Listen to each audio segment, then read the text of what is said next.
Hello, everyone, and welcome back to another episode of Acupuncture is My Life. Now, in this episode, I'm going to make this episode the final discussion on diet/Eastern nutrition, whereas I go in depth with regard to patterns that can develop as a result of poor diet or poor habits as well.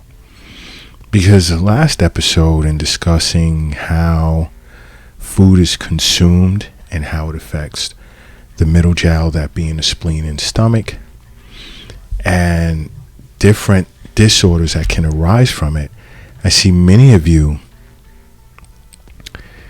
have responded via the Acupuncture is My Life app. And if you don't already have it, download it. The app is free at your app store. And there's so much you can learn, so many ways in which you can benefit from owning the app. Now, I got a few questions, and one I'm going to go with a young lady from the Netherlands who'd asked, what are some of the ways in which an acupuncturist would handle someone who is chi deficient from an Eastern nutrition perspective? And I had to sort of correct that. It's not the point of ways in which they would handle. Yes, many chi deficient patients would receive acupuncture, but then there'd be an Eastern nutrition consultation involved, or there could be, where certain types of foods may be recommended to be added to their diet. So we had a long chat back and forth on the app, and just from a basic perspective, you want to incorporate foods in your diet that's going to strengthen your spleen chi, because a person's chi, for the most part, is derived from the spleen and to some extent from the lungs as well. Okay? The lungs are pretty much just as equal of a partner in the production of chi process as is the spleen. But now, what you're eating, what's going in the middle jowl, the chi from the spleen goes up to the lungs, and that's the relationship between the lungs and the spleen with regard to the production of chi. So when a person is chi deficient, they want to focus on foods to strengthen their spleen chi that are well cooked, and basically simple foods that have like minimal components to it. Okay? Because you have to keep in mind the basis of a person's diet is very complex. And you want to have carbohydrates, complex carbs, and you want small amounts of high quality protein and lightly cooked vegetables. But to get that top quality of chi from foods, your food should be fresh, sort of have this vibrancy to it. You understand? It should be fresh. And again, I'll go back to it should appeal to your eyes, because how you're viewing your food is the way in which your body's going to receive it.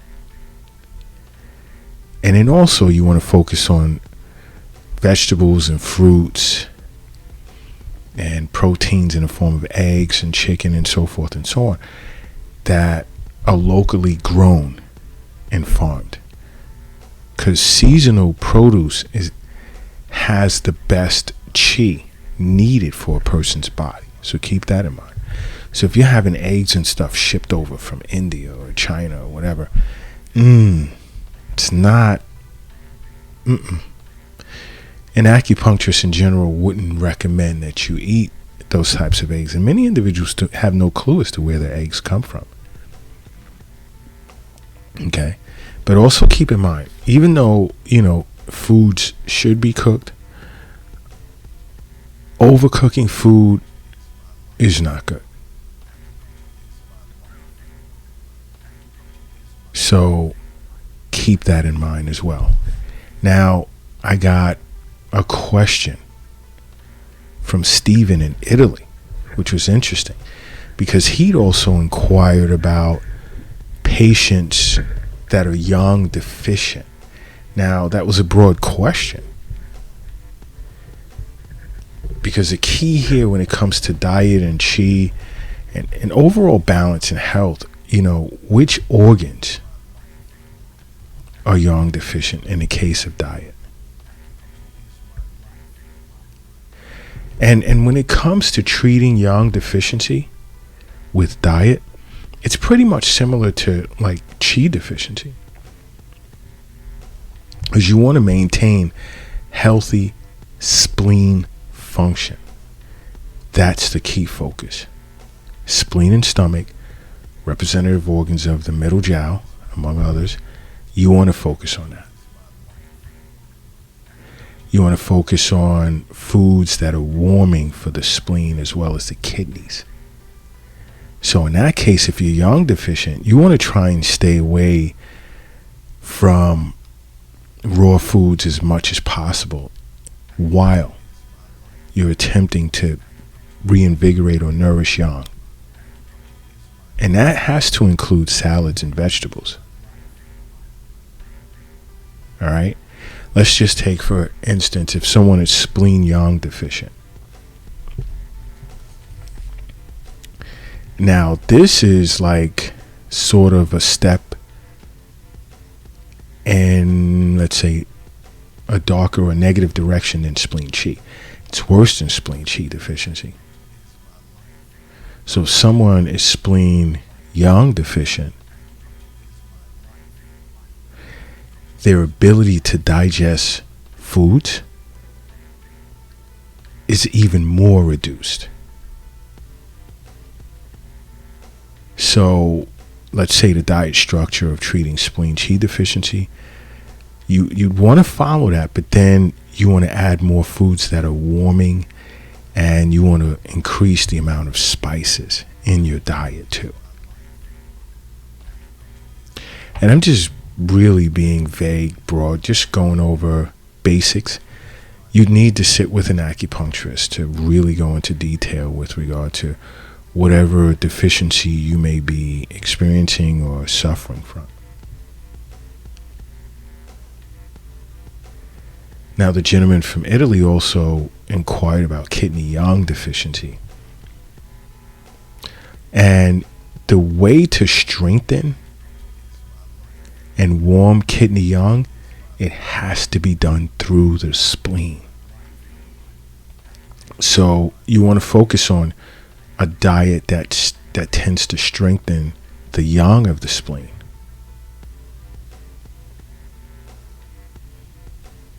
Okay? And in some cases, there are certain foods that tend to warm the kidneys. And if there's edema, you notice edema is involved, you want to look at some diuretic foods such as, let's say, lettuce and celery and so forth. Okay? Because this is very important, and this is why I say over and over, along with seeing a physician on an annual basis, you want to make regular wellness visits with an acupuncturist. You do your annual checkups with a physician, get your blood work done, your analysis, stool samples, whatever's required or necessary. And then you want to sit with an acupuncturist periodically throughout the year. And I got another one. I'm looking through the app right now, and there's a Karen from Toronto, Canada, who inquired about blood deficiency. What about someone who's suffering from blood deficiency? And of course, I tell these individuals, and I give them names within the Acupuncture's My Life network globally, because we have colleagues on several different continents, many countries on these continents, that we recommend, that we refer people to.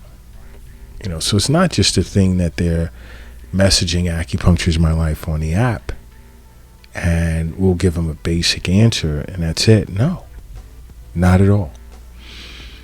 But Karen had inquired, someone suffering from blood deficiency.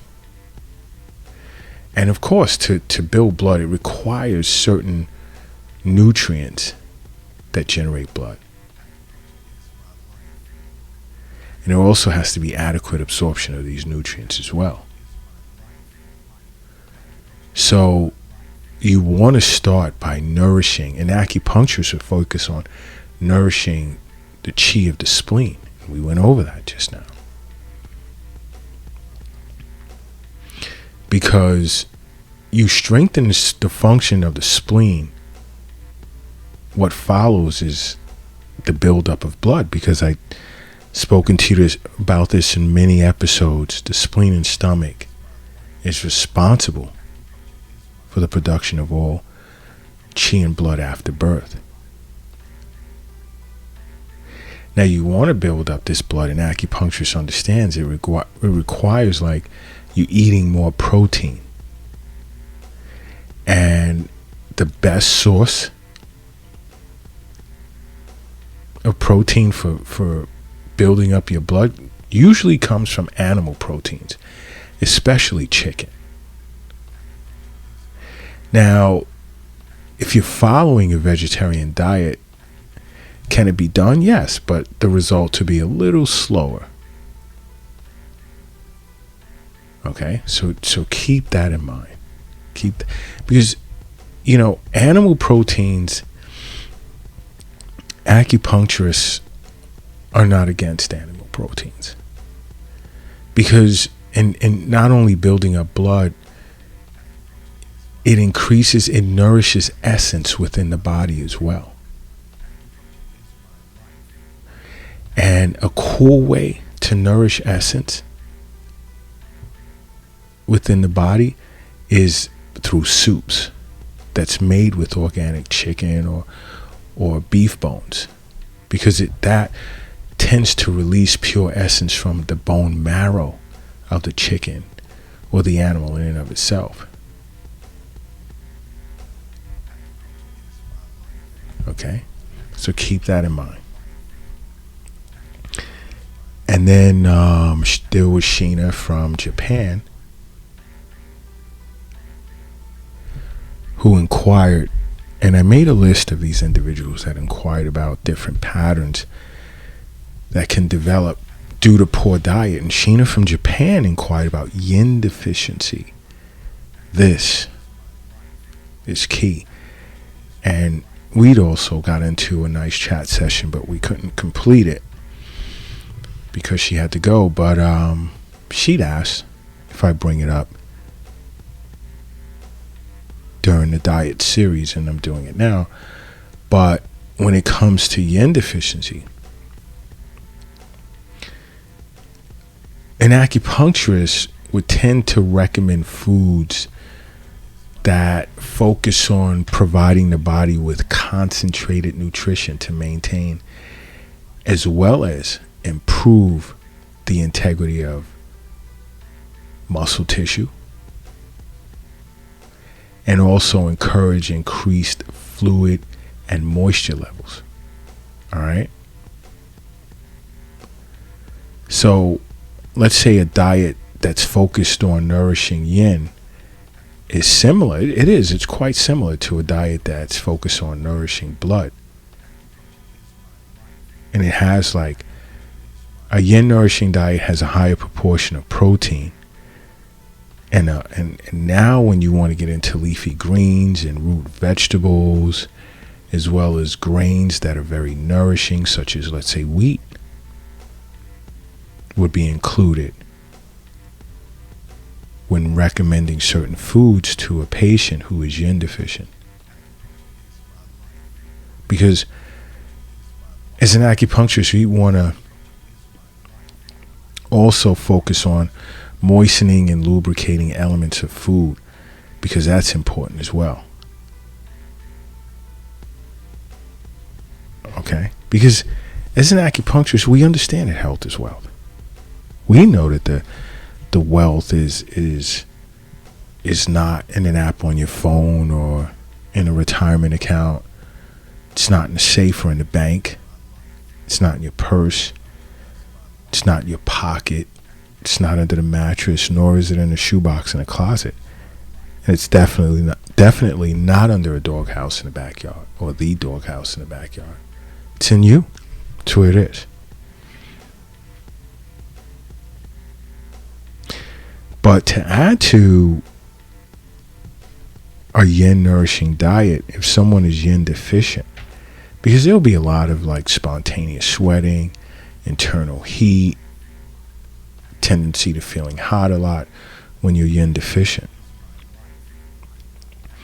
So an acupuncturist may recommend, let's say, different types of seeds and beans which contain a good high quality protein.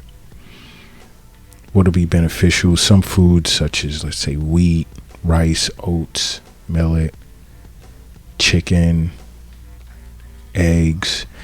But I'm not going to really get too deep into it because, I recommend that you sit with an acupuncturist to go over this, because let's say you're suffering from stomach and intestinal yin deficiency. An acupuncturist may recommend asparagus, sweet potato. What are some of the other things? Oranges, mandarins, apples, bananas. Let's say you're suffering from lung deficiency. An acupuncturist, and these are just examples, may recommend peaches, pears, figs, tomatoes. Let's say you're suffering from lower jiao yin deficiency, which would be, for the most part, kidney and liver yin deficiency. An acupuncturist may recommend, cod liver oil,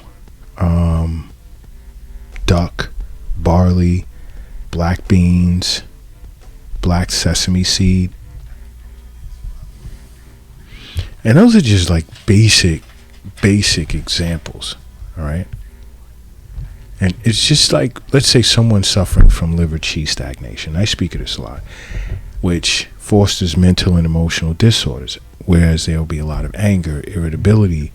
It's due to stress. So the qi of the liver will begin to stagnate when that happens, when you're stressed out a lot.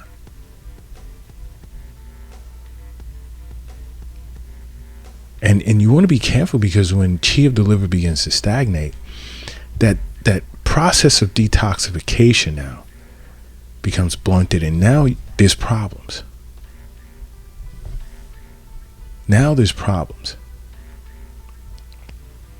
Because you have to keep in mind, the liver processes and it basically metabolizes natural as well as synthetic compounds.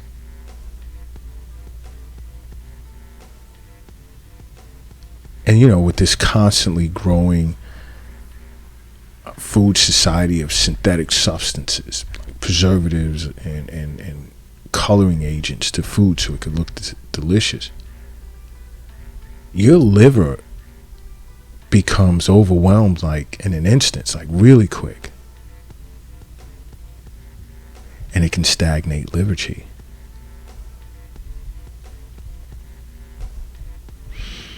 What else is like your liver can also become affected as a result of eating too much, eating too often.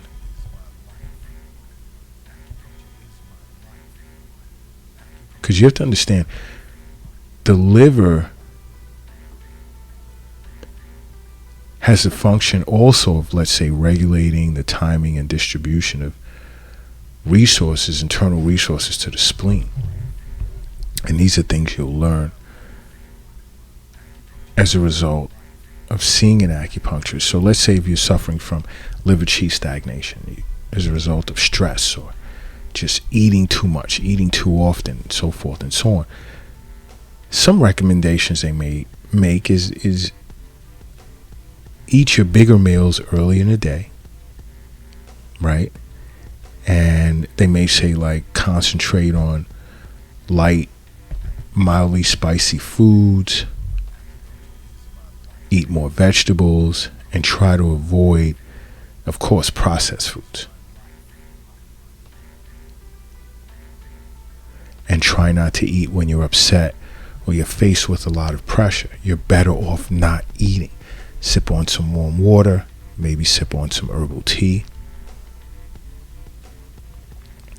focus on, let's say, some mild dispersing acrid flavors such as onions, garlic, spices, and I spoke of this in earlier episodes. All right. And you want to look to avoid foods that are higher in saturated fats and oils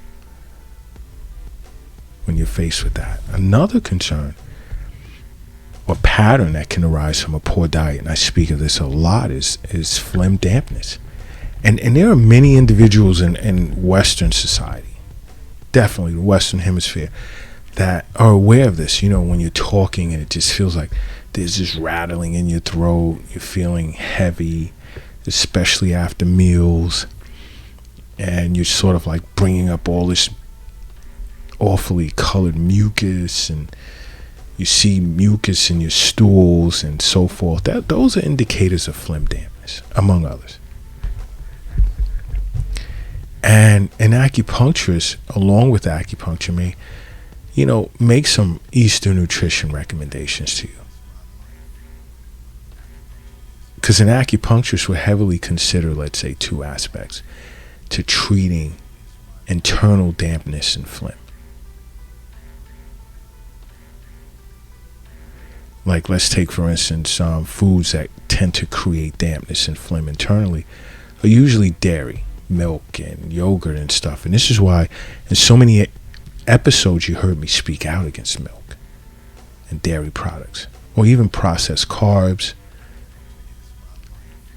lots of sweets and rich foods that are dense with oil, like fried foods and stuff. Avoid those. That's first and foremost an acupuncturist would recommend. Then an acupuncturist will recommend a diet that would support the functions of the spleen and the stomach.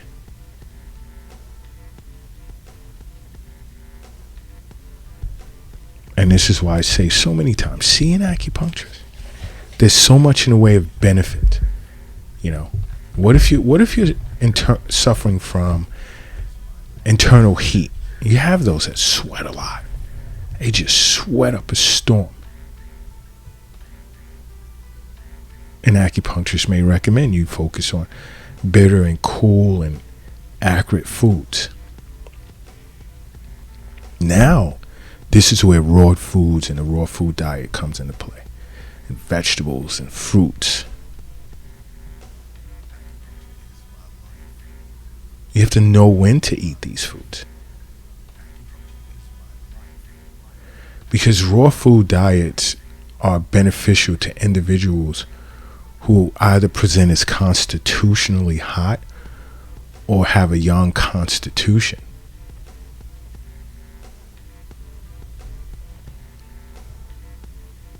Okay? So let's just take, you have individuals that will suffer from stomach heat.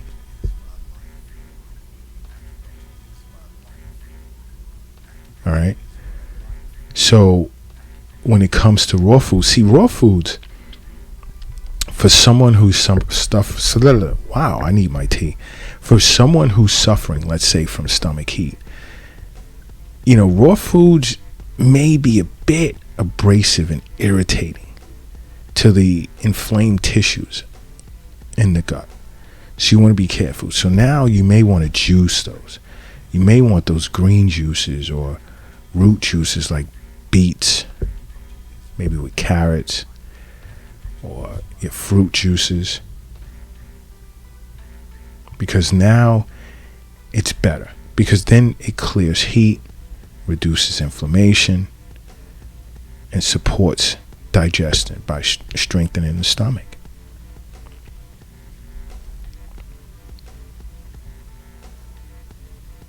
Someone can suffer from damp heat. You'll notice that in your stools. You want to eat foods that can clear heat and dry dampness. See an acupuncturist. See an acupuncturist. All of this is very important. I don't just make these recommendations for no reason. You'll get individuals who suffer from chronic pain due to blood stasis. Now you'll focus on foods that are similar to that for chi stagnation. Because you want to nourish and repair this and invigorate the circulation of chi and blood. That's a focus there. There are individuals that suffer from internal dryness as a result of a bad or poor diet. There's a lot to this. But always keep in the back of your head that health is wealth. That's what it's all about. For the most part, you are what you eat. So just simply make acupuncture a part of your life. And if you have any more questions regarding diet, because there's so much that our global audience is requesting that we talk about, I sort of want to stray away from Eastern nutrition and diet and get into other areas and other disorders. So to be fair to our global audience, I need to move on from diet. But if you have any questions, again, just download the Acupuncture's My Life app and ask us. And we'll be more than happy to answer your questions. But in the interim, just simply make acupuncture a part of your life, okay? Because acupuncture is my life. What's yours?